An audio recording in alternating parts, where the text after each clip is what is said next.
नमस्कार, मैं रवीश कुमार। 15 अप्रैल 1917 के दिन गांधी मोतिहारी पहुंचे। मोतिहारी आने से पहले ना तो जिले का नाम ठीक से मालूम था, ना वहां पहुंचने का रास्ता, ना उन्होंने कभी नील का पौधा देखा था। 18 अप्रैल को गांधी जब मोतिहारी कोर्ट की तरफ जा रहे थे, ये बताने के लिए कि वे जिला छोड़ने की आज्ञा का पालन नहीं करेंगे, किसानों की व्यथा यहीं बैठकर सुनेंगे, तो उस वक्त उनके साथ 2000 किसान चलने लगे।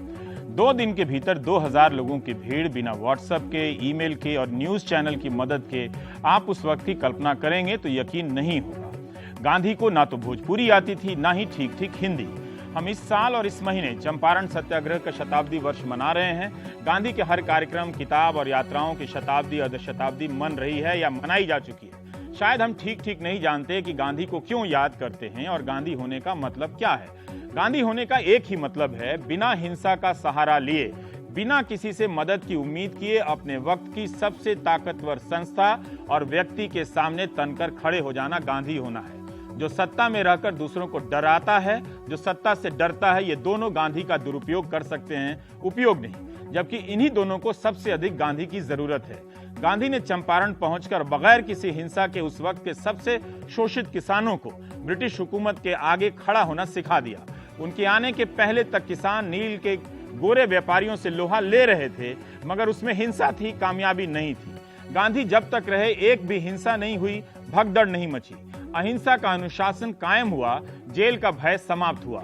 गांधी ने लाखों किसानों के मन से जेल का भय हमेशा के लिए मिटा दिया।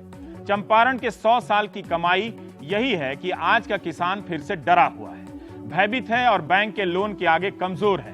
किसान की आत्महत्या की खबरें अब ना तो किसी संपादक को विचलित करती हैं, ना अब कोई पीर मोहम्मद मुनिस है जो नौकरी खतरे में डालकर कानपुर से निकलने वाले प्रताप अखबार को चंपारण में किसानों के शोषण की कहानी भेजे, ना ही कोई गणेश शंकर विद्यार्थी है जो चंपारण की कहानी छापकर वहां के किसानों के लिए पर्चा बंटवा दे कि आप अपनी कहानी दीजिए, दस्तावेज दीजिए।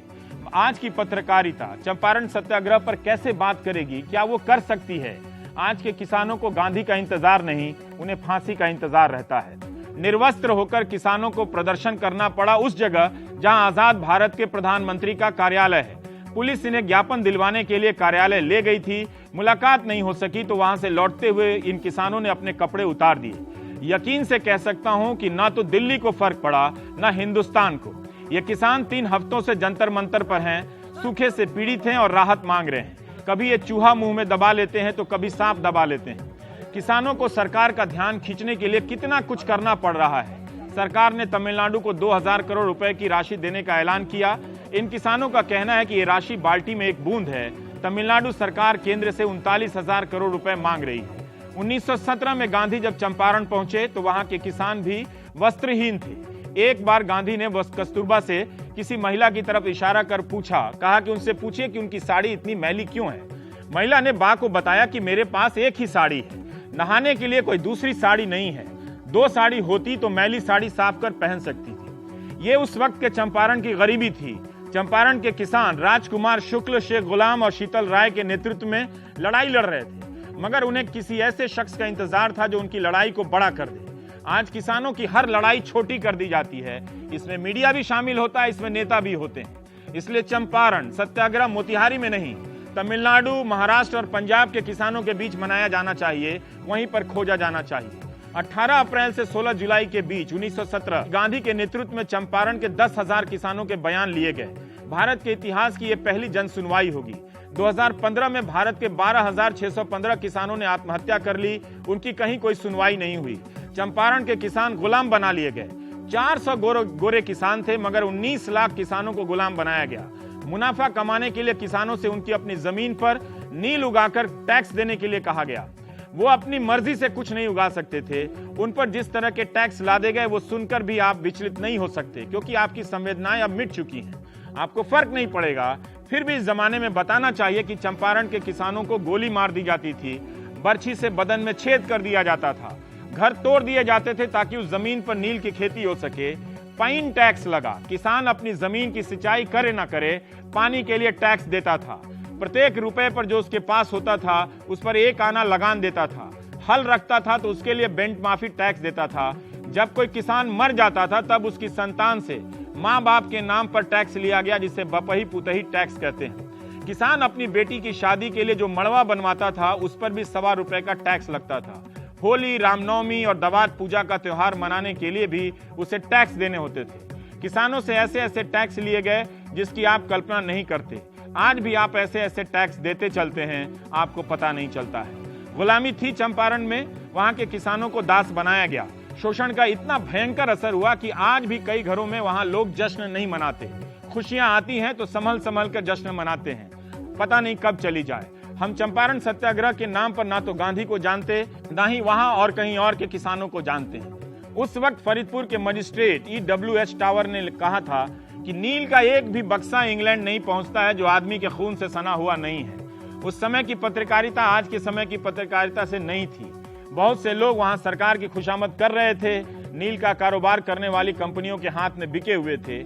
आज का मीडिया वैसे ही आज हर कंपनी का साथी है, उसका कारोबारी है। फिर भी कुछ पत्रकार थे जो चंपारण की गाथा आप तक पहुंचा रहे थे। वो ना होते तो ना गांधी जानते कि चंपारण में क्या हुआ, ना हिंदुस्तान जानता, ना दुनिया।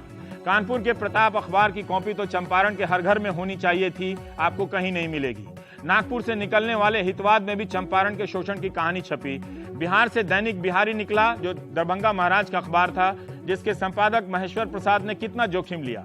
हरवंश सहाय और पीर मोहम्मद मुनीस ने नाम बदलकर प्रताप में लिखा। प्रताप ने भी प्रार्थना छपवाकर लोगों से कहानियां मांगी। हरवंश सहाय की तो अपनी कोई कहानी भी नहीं है। प्रार्थना में लोगों से अपील की गई कि आप कहानी भेजिए, उसका प्रमाण भी दीजिए, अखबार छापेगा। कई और अखबार हैं, लोग हैं जिनका नाम लेना संभव नहीं। आज का नेता किसी से मुलाकात भी करता है तो उसकी तस्वीर ट्वीट करा देता है, टीवी पर लाइव करा देता है, ताकि वो काम करता हुआ दिखे। गांधी ने चंपारण के किसानों की व्यथा सुननी शुरू की तो अखबारों के संपादकों को पत्र लिखा कि वे अपने संवाददाता को ना भेजें, जो भी सूचना होगी वे स्वयं दे देंगे।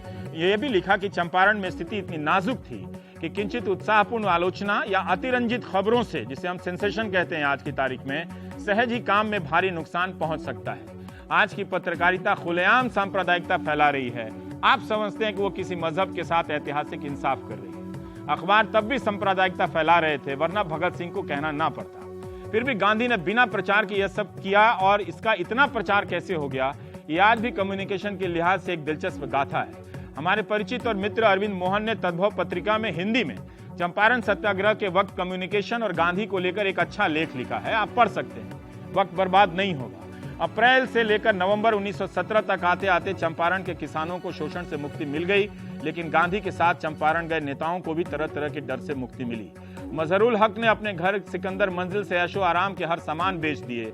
राजेंद्र प्रसाद, ब्रजकिशोर प्रसाद, सच्चिदानंद सिन्हा ने, ये सब उस वक्त के बड़े नाम हैं जो अपने साथ सामंती साजो सामान के साथ चंपारण गए थे गांधी का हाथ बटाने। चंपारण में रहते रहते वो गांधी को समझ गए, अपने साथ अर्दलियों को विदा कर दिया, कपड़े तक धोने लगे, अपना काम खुद करने लगे। चंपारण सत्याग्रह की कहानी सिर्फ 100 साल पूरे होने की कहानी नहीं है। आचार्य जी भी कृपलानी, अनुग्रह बाबू को कैसे भुला सकते हैं। गांधी को चंपारण बुलाने वाले राजकुमार शुक्ल आजाद भारत का सूरज नहीं देख सके। गांधी आजाद भारत में 5.5 महीने ही जिंदा रह सके, मार दिए गए। आज उन्हें मारने वालों की कुछ लोग जयंती मनाते हैं, हम सत्याग्रह मनाने जा रहे हैं। इसके जरिए सरकारें अपने कार्यक्रमों का प्रचार कर रही हैं, मगर चंपारण का किसान गायब है, भारत का किसान गायब है, या दिल्ली में वो निर्वस्त्र होकर प्रदर्शन कर रहा है। फिर भी बात होती रहनी चाहिए, मारने वालों की भी और मार दिए जाने वालों की भी। चंपारण सत्याग्रह का 100 साल हमारी संभावनाओं का 100 साल है, या उन्हीं आशंकाओं की वापसी का साल है।